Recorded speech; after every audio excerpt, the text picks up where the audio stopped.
Welcome to Guru Diksha e-learning program. I am Santosh teaching you class 9 science subject. Video शुरू करने से पहले channel को subscribe कर लीजिए और बेल आइकन पर क्लिक करना ना भूलें ताकि आगे चल के आपको हमारे चैनल्स की सभी अपडेट्स टाइम टू टाइम मिलती रहे और आप किसी भी क्लास को मिस किए बिना सके। तो सब्सक्राइब कर लिया होगा।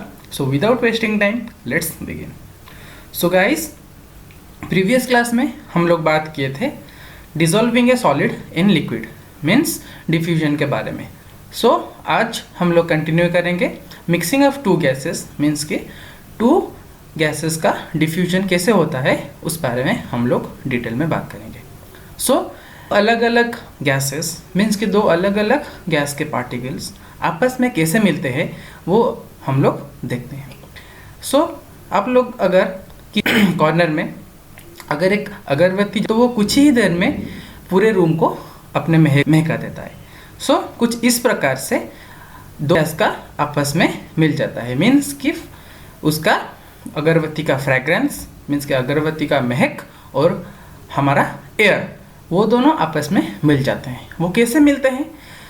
तो वो क्या अगरबत्ती के पार्टिकल्स जो के गैस के जो पार्टिकल्स होते हैं वो पार्टिकल्स एयर के पार्टिकल्स हमारे हवा के पार्टिकल्स में जो होते हैं वो अगरबत्ती के पार्टिकल्स उसको फिल कर लेते हैं। तो इसी प्रकार एक गैस दूसरे गैस से आसानी से मिल जाता है और हमें पूरा रूम कुछ ही देर में महकने लगता है। So fragrance of an incense stick means के agarbatti light of a room spreads in the whole room quickly. Particles of gases produced by burning the incense move rapidly in all direction and mix with the particle of air in the room. So इसमें क्या होता है कि जब वो particles वो जो gas के पार्टिकल्स जो इंसेंस स्टिक को हम जो अगरबत्ती को जब जलाते हैं उसके वो बहुत जल्दी बहुत रैपिडली वो अलग अलग डायरेक्शन में मिल जाता। किसके पार्टिकल्स के साथ ने जो रूम में जो एयर है पार्टिकल्स के साथ मिल जाता है। मैंने आपको पहले ही बताया था कि ये जो पार्टिकल्स हैं ये जो छोटे छोटे पार्टिकल्स होते हैं वो कॉन्स्टेंटली मूव करते रहते हैं, वो कॉन्स्टेंटली मूविंग स्टेट में रहता है। सो इसीलिए गैस मीन्स के अगरबत्ती के गैस के पार्टिकल्स वो आसानी अलग अलग डायरेक्शन में जाके एयर के पार्टिकल्स के साथ जाते हैं और कुछ ही देर में हमारा रूम पूरा महक लगता है। This also shows the particles of matter are constantly moving.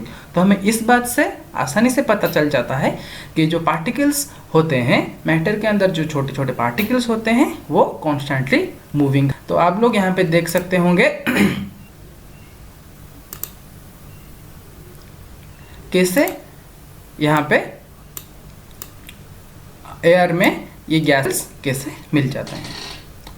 सो हमारा नेक्स्ट है basic classification of matter means हम लोगों का जो मैटर है वो कौन से बेस के ऊपर कौन से बेसिस के ऊपर उसको क्लासिफाइड किया गया है। फर्स्ट आता है हमारा बेस्ड ऑन पार्टिकल अरेंजमेंट की उसमें particle arrangement energy of particles means कि वो जो एनर्जी है वो उसके ऊपर हमारा मैटर डिपेंड करता है वो कैसा होगा। अगर एनर्जी उसके अंदर उसमें अगर एनर्जी ज़्यादा हुआ तो मैटर कैसा है, एनर्जी कम है तो मैटर कैसा है।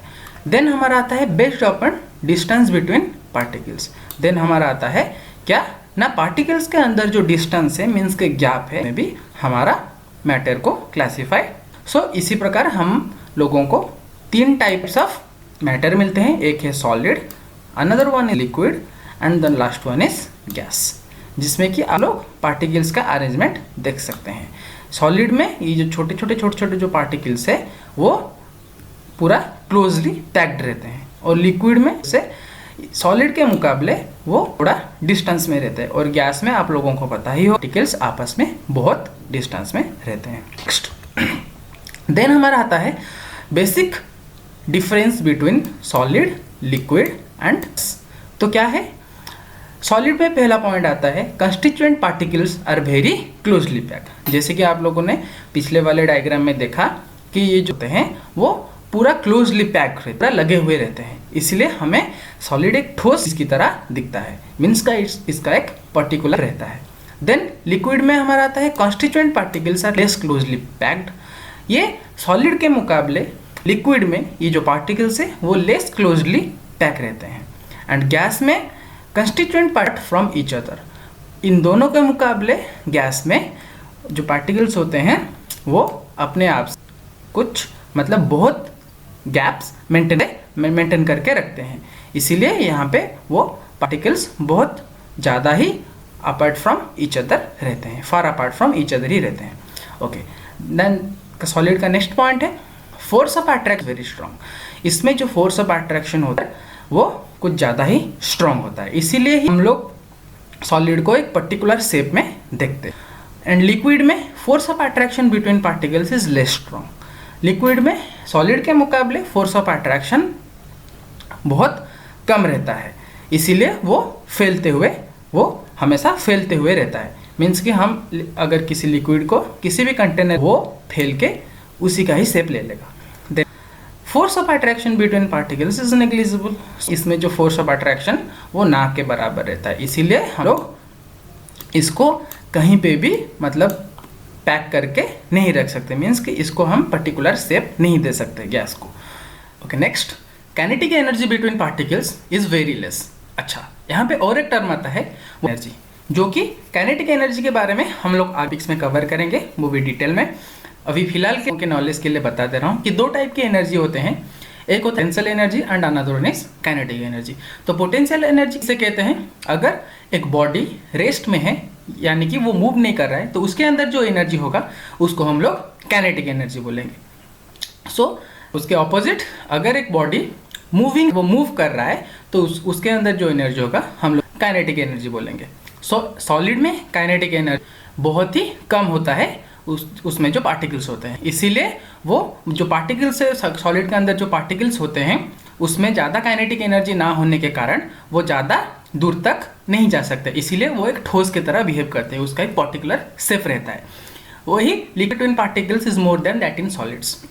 सॉलिड लिक्विड में पार्टिकल्स के अंदर काइनेटिक थोड़ा ज़्यादा रहता है, इसीलिए वो थोड़ा फैल जाते हैं। को डालेंगे फ्लोर पे डालेंगे तो वो फैल जाएगा। के अंदर जो पार्टिकल्स होते हैं लिक्विड के अंदर जो पार्टिकल्स होते हैं उसमें काइनेटिक एनर्जी ज़्यादा रहता है। And gas particles have maximum kinetic energy. तो आप लोगों को तो पता ही होगा गैस तो फैलता ही रहता है, हम लोग उसको किसी भी शेप में नहीं रख पाते, कहीं पे भी स्टोर नहीं कर सकते। तो गैस में particles have maximum kinetic energy into solid and liquid. Then हमारा आता है have definite shape volume. Solid का एक डेफिनाइट शेप और वॉल्यूम रहता है। Liquid do not have definite shape but definite volume. इसका कोई डेफिनाइट शेप नहीं है, हम इसको जिस भी कंटेनर में डाल देंगे वो उसी का ही रूप ले लेगा, उसी का ही। And gas neither have definite shape not volume. Gas का भी वैसे ही कोई, आप लोगों को पता ही होगा गैस को तो हम देख भी नहीं सकते अच्छे से, और उसका कोई डेफिनेट शेप ना होता है ना ही कोई उसका डेफिनेट वॉल्यूम रहता है। देन सॉलिड में हम लोग आते हैं have high density and can not be diffused. इसका डेंसिटी हाई रहता है, डेंसिटी का मतलब है घनत्व, इसका घनत्व ज़्यादा रहता है और इसको हम लोग कर पाते हैं, मतलब सॉलिड और सॉलिड आपस में नहीं हो सकते। देन आता है लिक्विड। लिक्विड में है density is lower than solids and can diffuse. Solid के मुकाबले लिक्विड का घनत्व थोड़ा कम रहता है और ये आपस में डिफ्यूज भी हो जाते हैं। Density and can easily diffuse. Gas में डेंसिटी कम रहता है, उसका घनत्व बहुत ही कम रहता है, इजीली हम उसको डिफ्यूज कर सकते हैं। सॉलिड इनकम्प्रेसिबल, इसको हम लोग कंप्रेस नहीं कर सकते।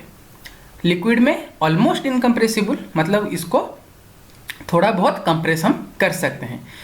गैस में हाई गैस को हम इजीली हम लोग कंप्रेस कर सकते हैं। Next temperature. फिर बात करते हैं हम लोग टेम्परेचर के ऊपर। तो टेम्परेचर आप लोगों ने सुना ही होगा, तो हम लोग ओनली टेम्परेचर को डिग्री सेल्सियस में उसका मेज़र करते हैं, उसका यूनिट डिग्री सेल्सियस होता है, और पर उसका और भी एक यूनिट है, उसके और भी कई सारे यूनिट है जो कि आप लोगों के सिलेबस में सिर्फ है common unit and SI unit. Common होगा डिग्री सेल्सियस, टेम्परेचर को मेज़र करते हैं यूनिट है केल्विन। तो इस डिग्री सेल्सियस के बीच में क्या रिलेशन है, 0 degree Celsius equal to 273 kelvin. इसका मतलब अगर डिग्री सेल्सियस दिया, किसी चीज़ का टेम्परेचर दिया जाएगा डिग्री सेल्सियस में, तो हम उसको इजीली कन्वर्ट कर सकते हैं केल्विन में, क्योंकि 0 degree Celsius equal to 273 degree. Conversion दिया गया है 30 डिग्री सेल्सियस को हम लोग केल्विन में, इसका मतलब क्या है 30 प्लस 273.15 ये पूरा पर्टिकुलर मेजरमेंट है।